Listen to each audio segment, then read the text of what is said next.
할렐루야. 할렐루야. 우리 오늘 6월 6일 현충일이고 또 휴일인데 우리 성도님들 잘 쉬셨습니까? 네, 이렇게 휴일인데도 불구하고 또 우리 하나님을 사랑하고 경외하는 믿음으로 이 기도의 자리에 나오신 모든 성도님들을 예수님의 이름으로 다시 한번 환영하고 축복합니다. 말씀을 전하기 전에 우리 지난주 주일 오전 설교 여러분 기억하시나요? 예, 뭐 이렇게 아멘이 적죠? 예, 기억 대부분 못 하시나 보네요. 예, 혹시 제목을 기억하시는 분 계십니까? 하나님을 온전히 따르는 자, 갈렙의 이야기였습니다. 그 말씀을 잘 적용할 수 있는 기가 막힌 적용점을 오늘 우리 성도님들에게 하나 말씀드리겠습니다. 여러분 지금 눈을 들어서 요 앞자리를 보시면 여기 비어있는 세 줄 자리 보이시죠? 보이시죠? 자, 여기가 헤브론 산지입니다. 네, 우리 갈렙 같은 우리 지명희 전도사님 박수로 한번 축복하겠습니다. 이렇게 믿음으로 순종할 때에 예수 그리스도의 놀라운 구속사를 이루게 될 줄로 믿습니다. 자, 그런데 우리 지명희 전도사님 한 분으로 끝나서는 안 되겠죠. 영적인 헤브론 산지, 믿음의 이 산지를 내게 주소서라고 용기 있게 우리 하나님 앞에 나아가실 분, 역시 부부는 일심동체니까 너무 감사하고 여러분 이렇게 말씀을 적용하시기를 바라겠습니다.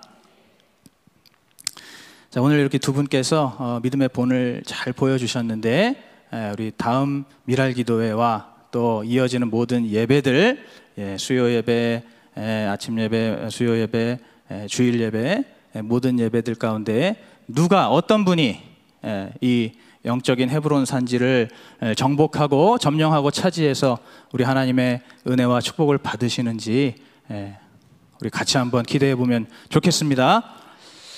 자, 우리가 다 아는 대로 이 잠언은 지혜의 말씀입니다. 인간은 평생 자기의 뇌의 10%만 사용한다고 하더라고요.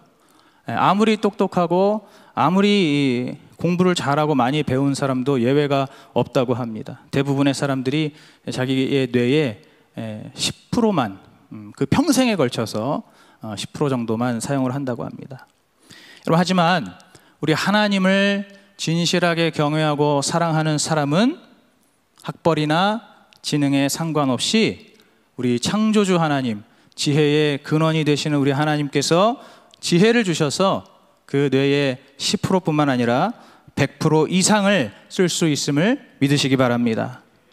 여러분, 혹시 우리 성도님들 가운데 그런 컴플렉스를 갖고 계신 분이 있는지 모르겠어요. 뭐 학벌이라든지 학력이라든지 아니면 어떤 배움이라든지 심지어는 지능이라든지, 예전에 IQ 검사를 했더니 세 자리를 넘지 못했던 아픈 기억이 있거나 다들 아닌 척 하시는데 하여튼 그러한 컴플렉스가 있으신 분들이 혹시 있을지 모르겠지만은 우리가 예수 그리스도를 믿는다면 누구든지 지혜를 구하는 자에게 후히 주시고 꾸짖지 아니하시는 우리 하나님께서 누구든지 막론하고 넘치는 지혜를 주실 줄로 믿습니다.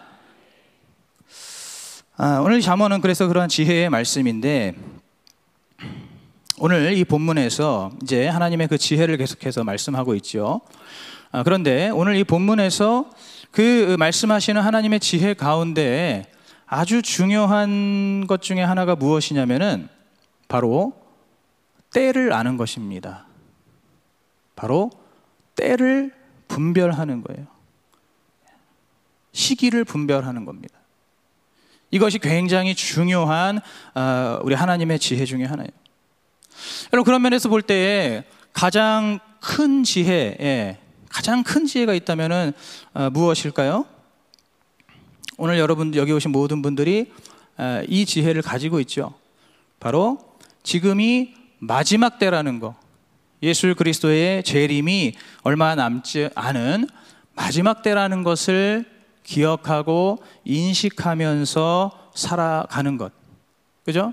예, 이것도 하나님께서 예수 믿는 우리에게 주신 가장 특별하고 가장 우선적이고 가장 큰 지혜라고 할 수가 있습니다. 때를 분별하는 지혜인 것이죠.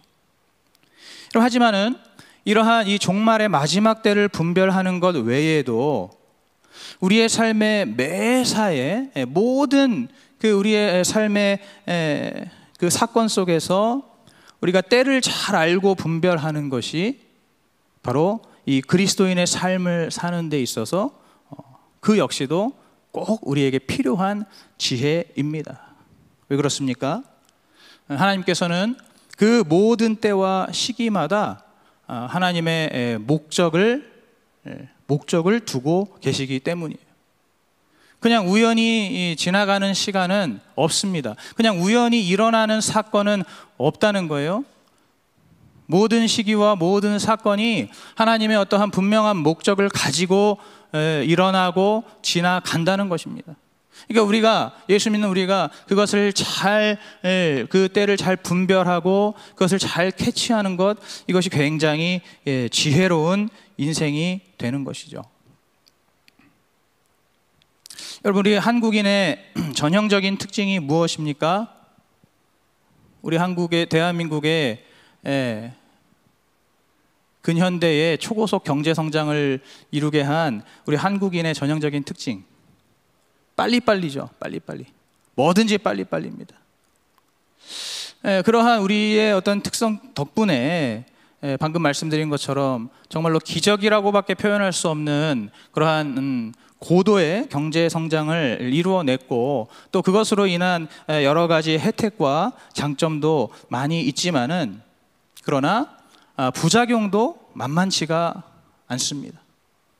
그죠? 전 세계에서 가장 건물을 빨리 짓고 또 잘 짓는 것으로 유명한 그러한 우리나라이지만, 그러한 반면에 그 그늘에는 지난 94년, 95년 성수대교가 무너지고 삼풍백화점이 무너진 것과 같은 그러한 부실공사의 어두운 그늘이 있다는 것이죠. 오늘 우리가 읽은 이 본문의 그 구절마다 깃들어 있는 하나의 공통점이 있는데, 그게 무엇이냐면 바로 이 조급함에 대한 경계입니다. 조급함에 대한 경계예요. 여러분, 이 조급함이라는 것 자체가 무엇입니까? 이 조급해하는 마음, 조급해하는 그런 감정 그 자체가 결국은 하나님의 때를 먼저 구하지 않고 하나님의 때를 온전히 기다리지 못하고 자기의 생각과 자기의 욕심에 이끌려서 생기는 마음이, 그것이 바로 조급함이라는 것이죠. 여러분, 믿으십니까? 동의가 되세요? 적어도 우리 그리스도인에게 있어서 이 조급한 마음이라는 것은 하나님의 때와 시기를 신뢰하지 못하고 또 기다리지 못하고 또 그 때를 구하지 않고 내 기준, 내 생각, 내 욕심, 내 야망에 이끌려서 생기는 그 감정과 그 마음이 바로 조급함이라는 겁니다. 그럼 오늘 한번 우리가 각 구절을 살펴보도록 하겠습니다. 오늘 16절에 보시면 보증을 함부로 서는 것의 위험성을 말씀하고 계시죠. 맞습니까? 우리가 불쌍하다고 또는 안 됐다고 신중함이 없이 조급하게 결정하고 속단해서 보증을 서주는 것이죠. 조급함입니다. 자, 17절 말씀, 속이고 취한 식물, 이것은 부정한 이득을 말하는 겁니다. 부정한 수입을 말하는 것이죠. 그 속이고 취한 식물이 맛은 좋지만 그 후에는 그 입에 모래가 가득하게 된다. 불행한 결과를 결국에는 초래하게 된다라는 것이죠. 여러분, 왜 속이고 취한 식물이 있습니까? 왜 무언가를 속이고 취하죠? 빨리 성공하고 싶어서 조급한 마음으로 부정한 방법을 사용하는 것입니다. 18절에 보시면 경영은 의논함으로 그리고 전쟁은 모략을 세워서 해야 한다고 말씀합니다. 무슨 뜻입니까? 어떠한 중요한 일이든지 반드시 다른 사람의 충고와 조언이 필요하다는 거예요. 다른 사람들의 충고와 조언을 통해서 경영과 전쟁을 이루어 가라는 이야기입니다. 바꿔 말하면 무슨 말입니까? 조급한 마음에 혼자서 독단적으로 결정하지 말라는 것입니다. 오늘 19절 말씀, 두루 다니며 한담하는 자, 그 입술을 벌린 자를 사귀지 말라고 말씀합니다. 여러분, 왜 이렇게 입술을 벌려서 두루 돌아다니면서 남의 이야기를 쉽게 합니까? 바로 경솔하기 때문이죠. 조급한 마음, 가벼운 마음에 남의 비밀, 남의 이야기를 아무렇지도 않게 누설하는 것입니다. 여기에도 그 사람의 조급하고 경솔한 마음이 담겨 있는 것이죠. 오늘 20절에 보시면 아비나 어미를 저주하는 자들은 흑암 중에 사라질 것이다 말씀하는데, 이 20절은 특별히 21절 말씀과 연결을 지어서 생각해 보아야 합니다. 오늘 21절에 속히 잡은 산업, 그것을 말씀하고 있죠. 속히 잡은 산업은 결국에는 복이 되지 못한다라고 말씀하는데, 이 속히 잡은 산업은 직역하면 서둘러서 받은 유산이라는 의미가 있습니다. 여러분, 누가 생각나십니까? 서둘러서 받은 유산. 누구 생각나는 분 없어요? 생각나는 사람 없습니까? 탕자. 그죠? 누가복음 15장에 나오는 그 둘째 아들, 그 탕자가 떠오르죠. 그 둘째 아들이 어떻게 했습니까? 자기 아버지에게 나중에 받을 유산을 지금 좀 미리 달라고, 그 돈 가지고 좀 어디 할 게 있으니까 지금 좀 달라고 그렇게 아버지에게 뻔뻔스럽게 요청을 해서 그 유산을 받아가죠. 여러분, 그 당시에 이렇게 살아계신 아버지에게 유산을 요구하는 것은 그 아버지를 죽은 것처럼 여기는 그러한 굉장한 모욕이고 또 저주였습니다. 그러니까 오늘 20절에서 자기 아비어미를 저주하는 것, 자기 아비어미를 저주할 정도로 그렇게 서둘러서 챙기는 그 유산, 그것은 결국에는 복이 되지 못한다는 거죠. 여러분, 왜 그렇게 서둘러서 유산을 챙기려고 하는 겁니까? 그 마음속에 조급함이 있기 때문이에요. 마음이 급한 겁니다. 오늘 22절에 보시면은 악을 갚겠다 말하지 말고 여호와를 기다리라, 그가 너를 구원하시리라 라고 말씀합니다. 여러분, 우리가 왜 내 스스로 악을 갚으려고 합니까? 이것도 마찬가지로 내 마음이 급하기 때문이죠. 복수하고 싶어서 미치겠으니까, 그죠? 원수를 갚고 싶어서 마음이 막 들끓기 때문에 그 조급한 마음에 내가 내 스스로 내 힘으로 악을 갚고 복수를 하려는 것이죠.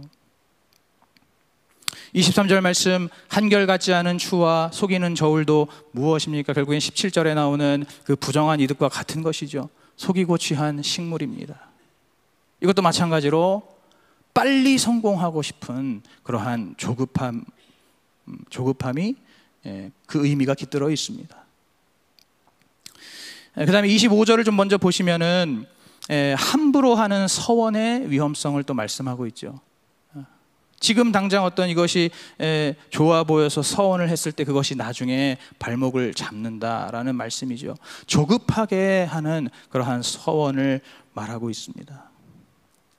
여러분, 이렇게 오늘 이 잠언의 16절부터 25절을 보시면 물론 그 각 구절들이 전부 우리에게 각 삶의 지혜를 주시는 말씀이기도 하지만, 이 모든 구절을 관통하는 하나의 주제, 바로 우리의 인간의 그 조급한 마음, 그것을 가리키고 있는 것입니다.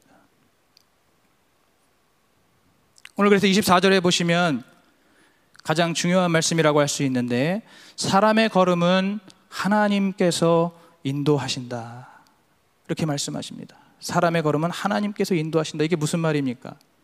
그렇기 때문에 사람은 자기 길을 알 수가 없다는 것이죠. 하나님께서 그 사람의 길을 인도하시기 때문에 그 사람은 사람으로서는 자기의 길을 미리 알 수가 없다는 겁니다. 그런데 우리 사람은 어떻습니까? 언제나 자기의 생각과 자기의 그 알량한 경험과 지식을 가지고 자기의 길을 스스로 낼 수 있다라고 생각합니다. 그렇게 착각을 합니다. 그래서 정말 그 자기의 생각대로 자기 스스로 발걸음을 내딛는 것이죠. 여러분, 이것이 바로 조급하게 앞서가는 것입니다. 하나님의 뜻을 구하지 않고 하나님의 때와 시기를 구함이 없이, 기다림이 없이 그냥 내 생각대로 치고 나가는 것이죠. 여러분, 민수기 9장 15절에서 23절에 보시면 이스라엘 백성들이 그들이 광야에 있을 때 그들의 그 성막 위에 구름 기둥이 뜨게 되면은, 구름 기둥이 이렇게 하늘로 뜨게 되면은 그들이 그 진을 다 철수해서 이제 출발을 했습니다. 그러다가 그 구름 기둥이 이제 성막 위로 이렇게 머물게 되면은 이스라엘 백성들이 다 같이 멈췄다는 거예요. 그리고는 그 구름 기둥이 다시 하늘로 이렇게 떠오를 때까지 이스라엘 백성들은 진을 치고 계속해서 기다렸습니다.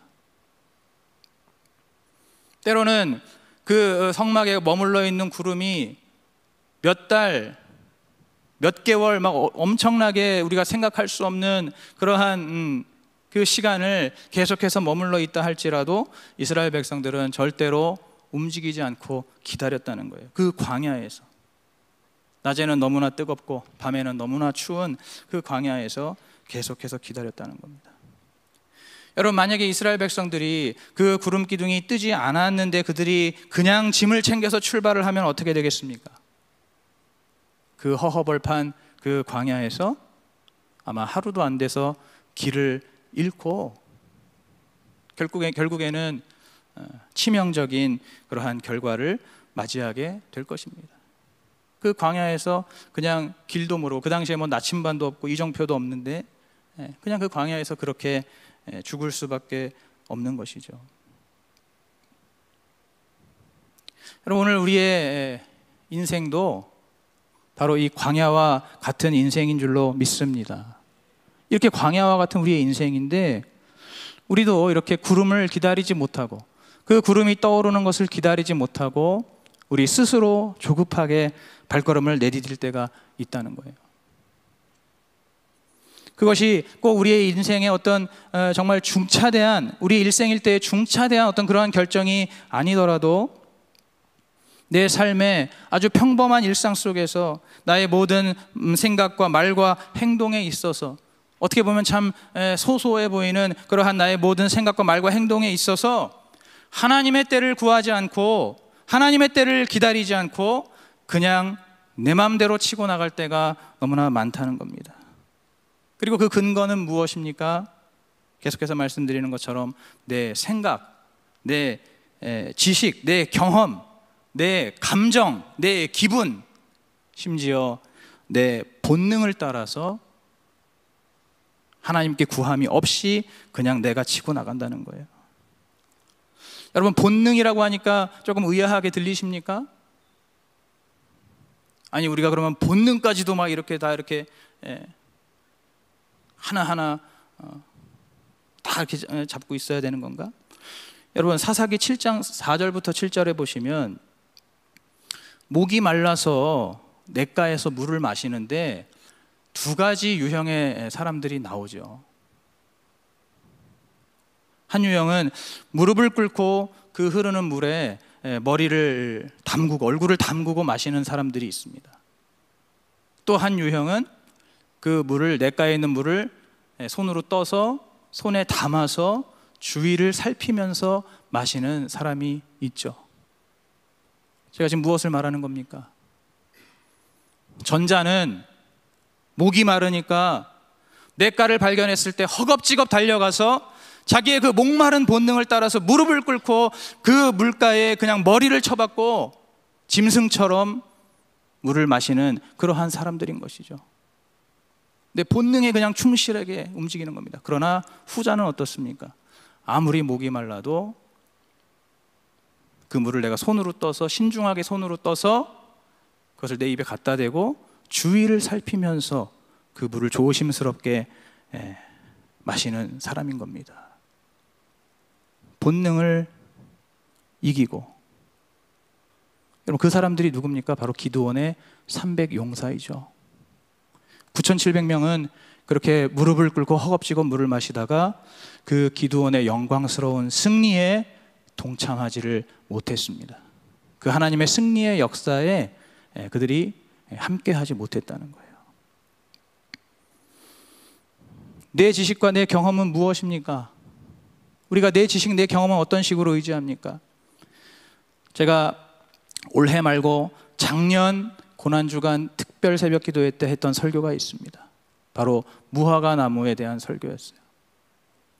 여러분, 그때 그 예수님의 제자들은 어떻게 생각했습니까? 당연히 지금은 이 무화과 나무가 열매 맺을 때가 아니라고 생각했어요. 그게 시기적으로는 맞았습니다. 그래서 예수님을 보면서 이들이 이상하게 여겼어요. 예수님이 이렇게 억지를 부리나 이렇게 생각했습니다. 여러분, 그러나 창조주이신 예수님께서 보실 때에 그 무화과 나무를 만드신 예수님께서 만약에 지금이 이 무화과 나무가 열매를 맺을 때라고 하신다고 하면은 여러분, 그때가 맞는 것이죠. 아멘이십니까? 창조주 하나님 안 믿으세요? 왜 이렇게 아멘이 없습니까? 창조주 예수님께서 당신의 그 계획과 섭리를 따라서 지금 무화과 나무가 열매를 내야 된다고 하시면 그 무화과 나무가 몇천 년 동안에 지금 이 계절에는 열매를 맺지 않았다 할지라도 지금 예수님께서 열매를 내라고 하시면 내야 되는 것이죠. 그게 바로 그 무화과 나무가 열매를 내야 될 때가 되는 겁니다. 여러분, 이 무화과 나무가 열매를 맺는 시기는 그저 인간들의 경험과 지식의 산물일 뿐이죠.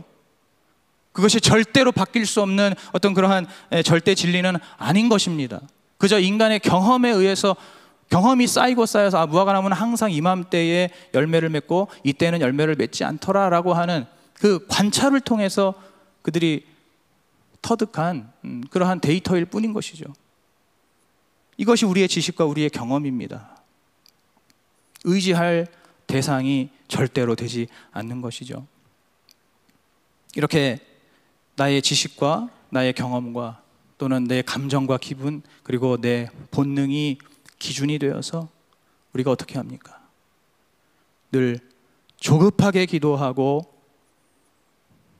또 고민 없이 말하고 생각 없이 행동하고 그러다가 안 되면 또다시 조급하게 기도하는 거예요.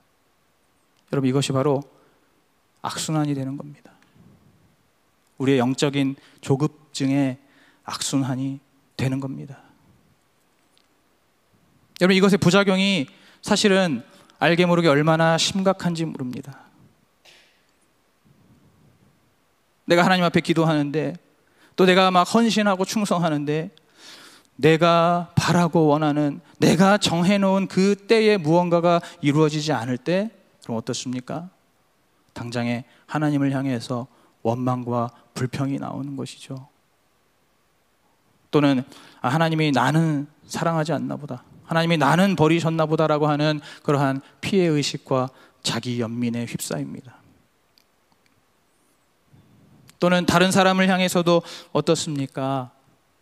여러분, 아무리 사소한 말이나 사소한 행동일지라도 하나님의 때와 또 하나님의 그 말씀을 먼저 생각해 보지 않고 그냥 내 생각대로 내 마음대로 내 기준대로 말하고 행동할 때 그것이 때로는 상대방에게 큰 상처와 아픔이 되기도 합니다.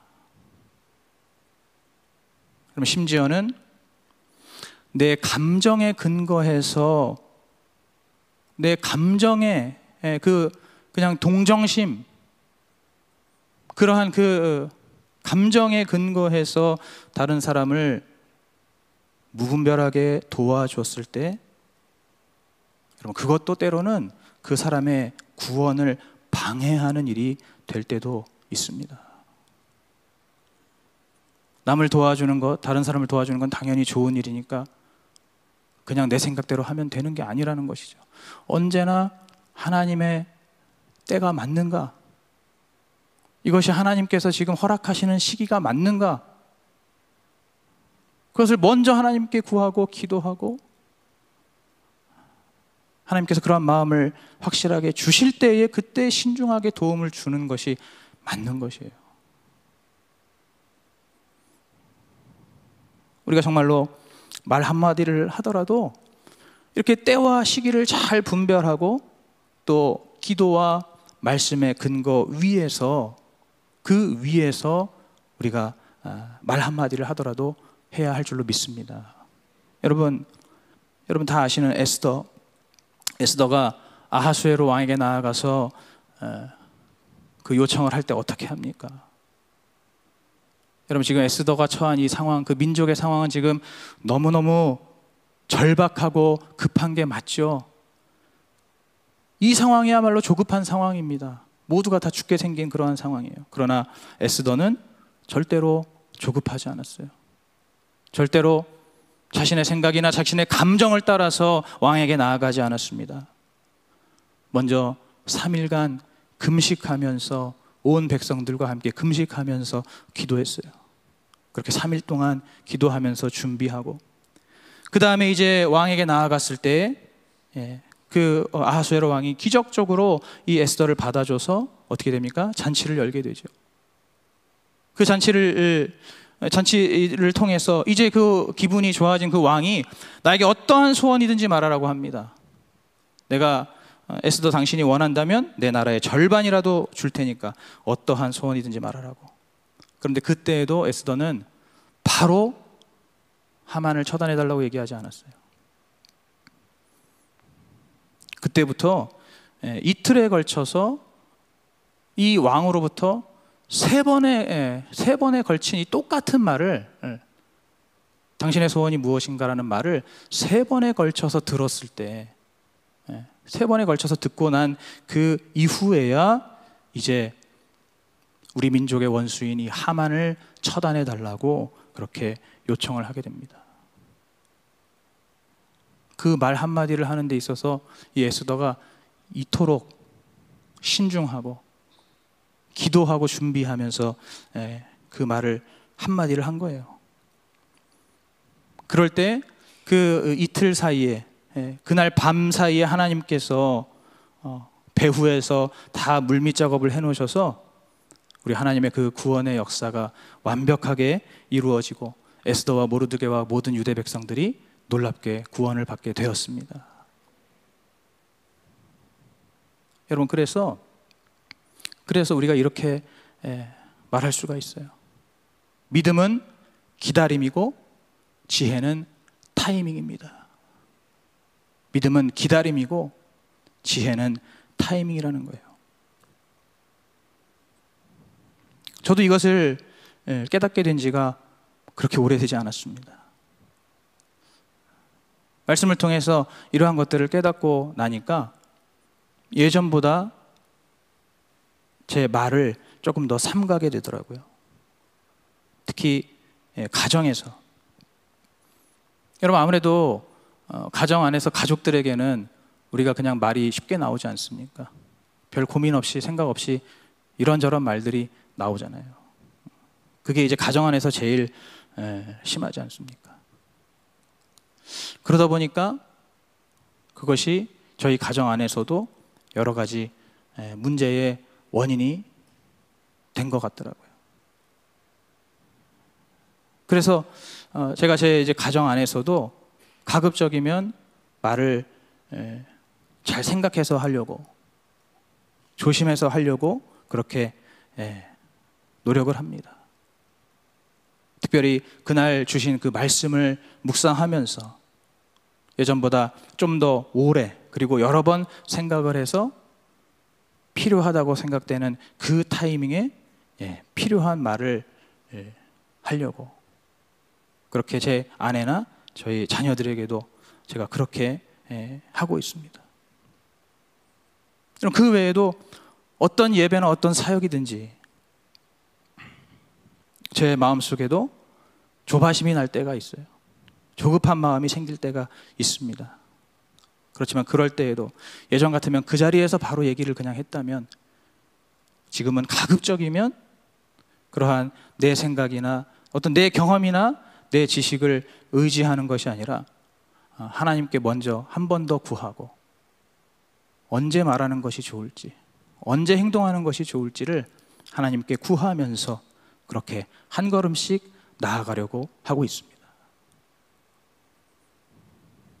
오늘 여러분들은 어떻습니까? 여러분, 예수 그리스도를 믿는 데 있어서도 지혜가 필요하다니까요. 믿으십니까? 그냥 예수 믿었으니까 됐지, 그게 아닙니다. 하나님께서 주시는 이 지혜가 필요하다는 거예요. 오늘 우리 중에도 알게 모르게 여러 가지 이유로 마음이 조급하신 분들이 아마 있으실 겁니다. 인생의 여러 가지 위기와 고난 속에서 자꾸만 내가 원하는 때와 나의 생각과 나의 경험이 자꾸만 올라와서 내 마음속에 조바심이 일어나는 분들이 있을 거예요. 또는 우리 공동체 안에서 종종 신중하지 못한 그러한 성급한 언행으로 상처를 주고받았던 분들도 있을 수 있습니다. 여러분, 오늘 주님께서 이 잠언 말씀을 통해서 조급한 마음, 성급한 마음은 지혜가 없는 것이라고 말씀하십니다. 그리고 지혜가 없는 것은 악한 것이라고 말씀하십니다. 믿으십니까? 그냥 지혜가 없고 좀 내가 어리석고 좀 무지하다고 이해받을 수 있는 게 아니에요. 사실은 다 용납받을 수 있는 게 아닙니다.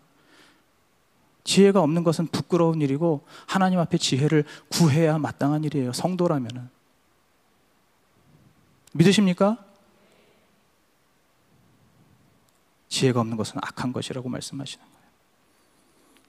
여러분, 오늘 이 밤에 하나님의 지혜를 구하는 이 밤 되기를 간절히 원합니다. 오늘 이 밤에, 오늘 우리의 이 광야 같은 인생 속에서 때로는 내 삶 속에 정말 내가 생각했을 때 너무 지금 조급한 상황인 것 같고, 어쩌면 지금 당장 내가 밥을 막 굶을 것 같은 그러한 위급한 그러한 상황이 생긴다 할지라도, 여러분, 하나님의 뜻과 하나님의 때를 먼저 구하는 여러분이 되시기를 축복합니다. 여러분, 우리가 하는 사소한 말 한마디, 우리의 그러한 생각과 말과 모든 행동 하나하나에도 그 성막 위에 구름이 뜨는 것을 기다리는 것처럼 하나님의 구름이 뜨는 것을 기다리면서 그렇게 우리의 발걸음을 옮기고 또 서는 그러한 인생이 되어야 할 줄로 믿습니다. 오늘 이 시간 이 밤에 우리가 그것을 위해서 기도하기 원합니다. 간절히 기도하기 원합니다. 정말로 하나님의 때를 먼저 구하고 그 때를 분별하는 지혜로운 하나님의 자녀가 되게 하여 주시옵소서. 내 인생에 정말 지금 위급한 상황 속에서도, 정말 지금 급한 상황 속에서도 먼저 하나님의 때를 구하고, 또 내가 어떠한 말을 하든지 어떤 생각과 행동을 하든지 그때에도 하나님께서 주시는 그 마음을 따라서 그 때를 기다리면서 나의 모든 생각과 말과 행동이 이루어지게 해달라고 그렇게 주님 앞에 간절히 기도하고 간구함으로써 여러분 모두가 지혜로운 인생이 되시기를 축복합니다. 그렇게 다른 사람을 구원하시는 인생이 되시기를 축복합니다. 함께 기도하겠습니다.